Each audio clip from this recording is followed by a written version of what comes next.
राधे राधे।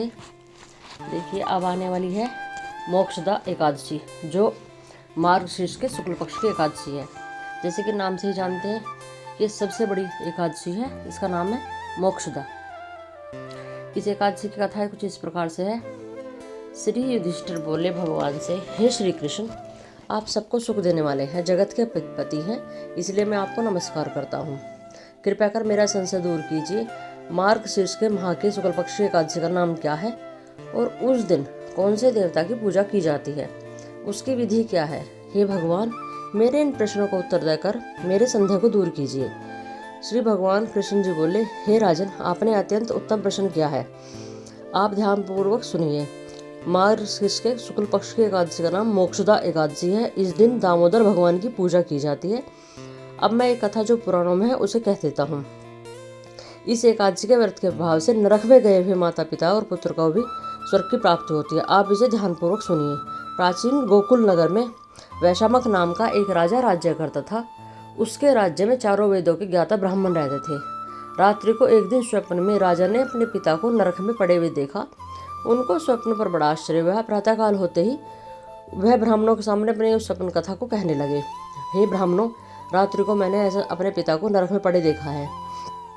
उन्होंने मुझसे कहा है कि हे पुत्र, मैं नरक भोग रहा हूँ, मेरी यहाँ मुक्ति करो। अब मैं क्या करूँ, कहाँ जाऊँ? इस दुख के कारण मेरा शरीर तप रहा है। आप मुझे इस तप, ध्यान और आदि को बतावें, जिससे मुझको मुक्ति प्राप्ति हो। उस उत्तम पुत्र का जीना व्यर्थ है जो अपने पिता का उद्धार न कर सके। राजा के ऐसे वचन सुनकर ब्राह्मण बोले, हे राजन, यहाँ से करीब वर्तमान भूत भविष्य के ज्ञाता पर्वत नाम के एक ऋषि आश्रम पर हैं। आप सब बातें उनसे जाकर पूछ लीजिए, वे आपको इसकी विधि बता देंगे। राजा ऐसा सुनकर मुनि के आश्रम पर गए और उन चारों वेदों के ज्ञाता पर्वत मुनि दूसरे ब्राह्मणों के सामने बैठे थे। राजा ने जाकर उनको साष्टांग प्रणाम किया और उनसे अपने स्वप्न के बारे में बताया।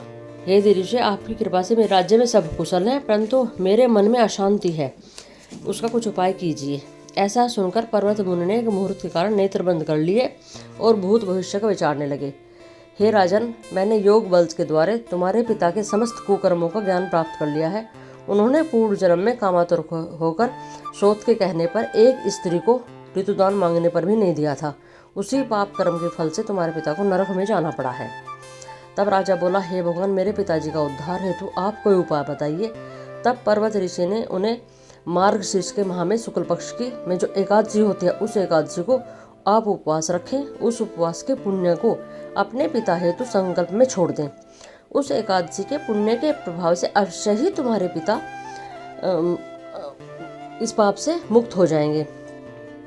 तब पर्वत ऋषि के वचनों को सुनकर राजा अपने महल को आए और कुटुंब सहित मोक्षदा एकादशी का उपवास किया। उस उपवास के पुण्य को राजा ने अपने पिता को संकल्प में छोड़ दिया। उस पुण्य के प्रभाव से राजा के पिता को मुक्ति मिली और स्वर्ग में जाते हुए अपने पुत्र से बोले, हे पुत्र, तेरा कल्याण हो। ऐसा कहकर वे स्वर्ग को चले गए। मार्गशीर्ष माह में शुक्ल पक्ष की मोक्षा एकादशी का जो व्रत करते हैं, उनके समस्त पाप नष्ट हो जाते हैं, अंत में स्वर्ग को जाते हैं। इस व्रत से बढ़कर कोई दूसरा व्रत नहीं है। इस कथा को सुनने और पढ़ने से वाजपेयी यज्ञ का फल मिलता है। यह कथा पिता के प्रति भक्ति और दूसरों के प्रति पुण्य अर्पित करने की अनुपम गाथा है। इस एकादशी का व्रत केवल व्रत करने वाले प्राणी का ही नहीं, बल्कि उनके पितरों का भी उद्धार करता है। अपने किसी सगे, सहोदर, मित्र, बंधु को भी इस व्रत का फल अर्पण करके उनके भी पापों के कलेशों का नाश हो जाता है। जो साधक माता पिता में ईश्वर को देखते हैं, भगवान विष्णु की असीम अनुकंपा से उनकी समस्त कामनाओं की सिद्धि होती है। ये कथा यहीं पर समाप्त होती है। और ये कथा कुछ इस प्रकार है कि आप अपने जो आपके पितर हैं और वे नरक में दुख भोग रहे हैं, आप इस व्रत के पुण्य को अगर उन्हें दे देते हैं तो उनका भी उद्धार हो जाता है। इस एकादशी व्रत को करने के लिए कुछ संकल्प हैं जो बहुत ज़रूरी हैं। जैसे कि दशमी के दिन शाम को आप भोजन ना करें तो ज़्यादा अच्छा है, और अगर करते भी हैं तो रात को अपना दांत मंजन करके सोएं। सुबह को कोई भी पेस्ट से अपने दांत साफ ना करें। और सुबह को इस जो एकादशी में अगर आप, बहुत ही साधारण कथा है, जैसे कि आप कहानी कहते हैं तो उसके लिए आप छोटी छोटी सामग्री, जैसे कि अपनी पूजा में सुपारी ज़रूर रखें, लौंग ज़रूर रखें और इलायची ज़रूर रखें, सिंदूर और कलावा। उसी से भगवान अगर आपके पास में विष्णु भगवान का कोई चित्र नहीं है तो शालिग्राम जी होंगे, शालिग्राम जी नहीं है तो लड्डू गोपाल तो आजकल सभी के पास होते हैं, तो आप उन्हीं से उनका स्नान आदि पंचामृत से कराकर इसका व्रत पूरा करें।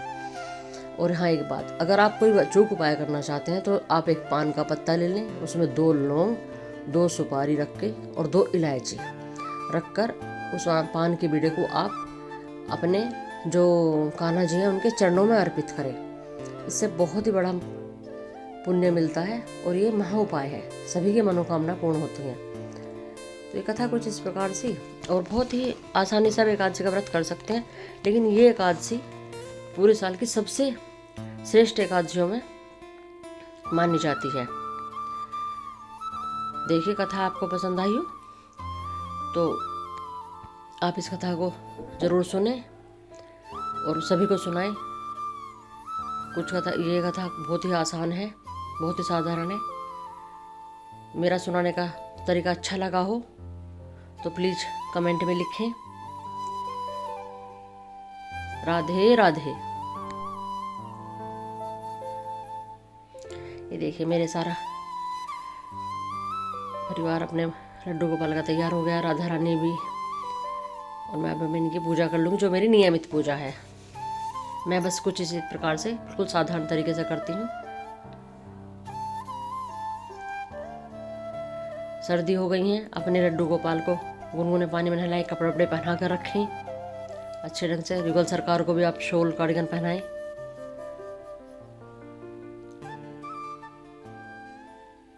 राधे राधे।